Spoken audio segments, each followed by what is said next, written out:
welcome to my channel, and today I'm going to be talking about Slumber Party Massacre.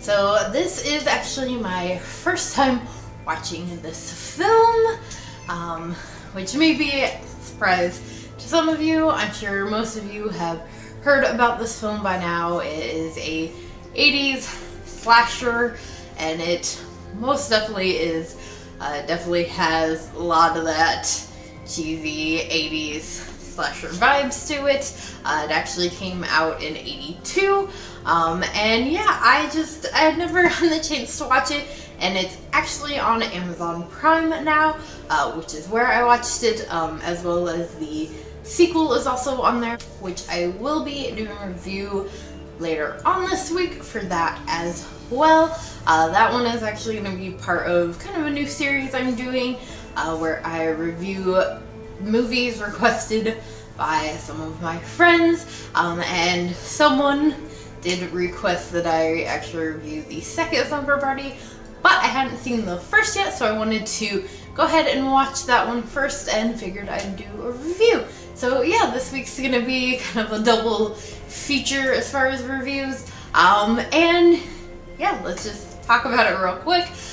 If you're new to this channel, I am a big old lover of slasher films, Scream being my favorite horror film of all time. I do have a Scream tattoo for those unaware. So yes, I love the slasher genre. Is hands down definitely my favorite.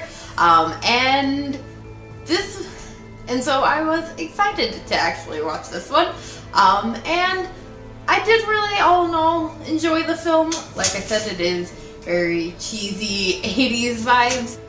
But of course, I do definitely still very much enjoy love the 80s for horror and slasher, as well as the 90s, of course. But I will say there were some factors about this I, didn't super love. Obviously, the constant ongoing trope within horror of half-naked women, and it's not that I have a problem with half-naked women, it's just the constant use of it in these kind of older 80s horror slasher films.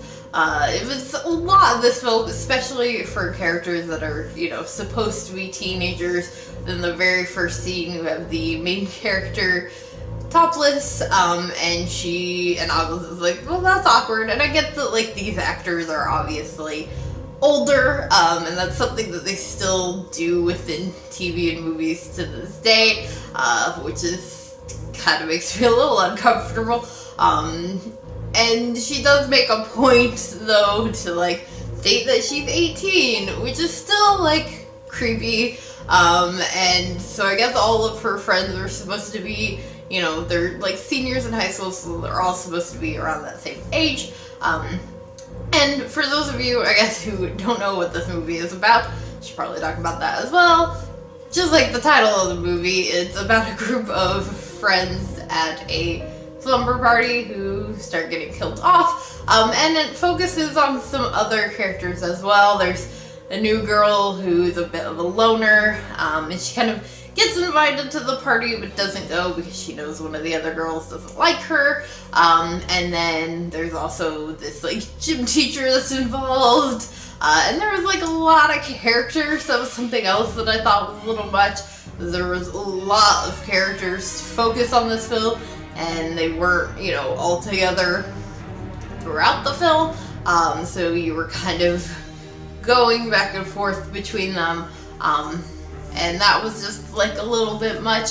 Also, the kind of main thing that I didn't really like within the film was the fact that you saw what the killer looked like pretty early on in the film. And for me, that just kind of ruined it a little bit. I don't really know why. I guess I prefer, my slasher killers with masks. But that doesn't always obviously have to be the case. You can still have, your regular old killer out on the loose, which is, what happened with this film. Is it's a man who did a massacre years previously, broke out of prison, went off to kill a bunch of people. Great storyline. it just ruined it for me seeing what he looks like from the very beginning.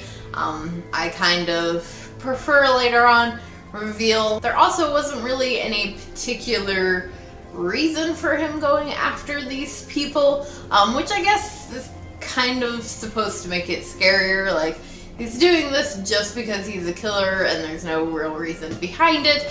But I kind of like films where there's at least somewhat of a reason why they're going after certain characters. And he doesn't talk throughout really the entire film until the very end. And then he does this really weird speech about how they're all so pretty and he like loves her.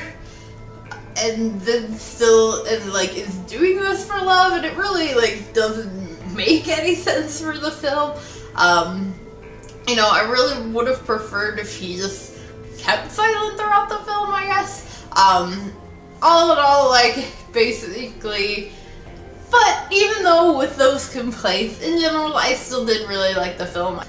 I did still find it enjoyable. If you are a fan of 80s slashers, or slashers in general, and you have not seen this one, I do recommend it. It is still, you know, I still think it's a great film to say that you saw, and I definitely think it's a film that I would probably watch again, maybe around, you know, maybe as part of like horror night or something like that, but it's, I don't think it's gonna be something that I'm gonna revisit too often. But yeah, I didn't hate the film. I thought it was enjoyable.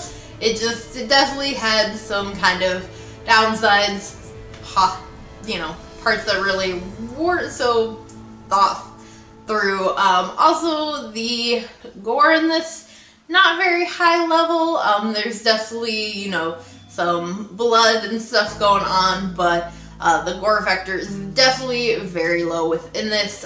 He also uses like a weird drill as his weapon, which is very different for sure from, you know, your standard slasher knife. So I guess that was kind of a cool aspect, something different, but it was definitely a very weird instrument to use, which I know in the second one it gets even weirder, so we'll see what my thoughts are on that one. But yeah, if you've seen the Slumber Party Massacre, let me know what you think of this film in the comments below. Do you love this? Do you think it's a classic? Or are you kind of like, about it? Let me know all your thoughts. And before I go, I want to give a quick shout out to my Patreons. Thank you guys so much for helping to contribute to the channel. If you want to know the perks to being Patreon, links are in the description below. If you did enjoy this review, please do give it a big old thumbs up and make sure that you hit that subscribe button for more horror related content. And I'll see you guys later with another video.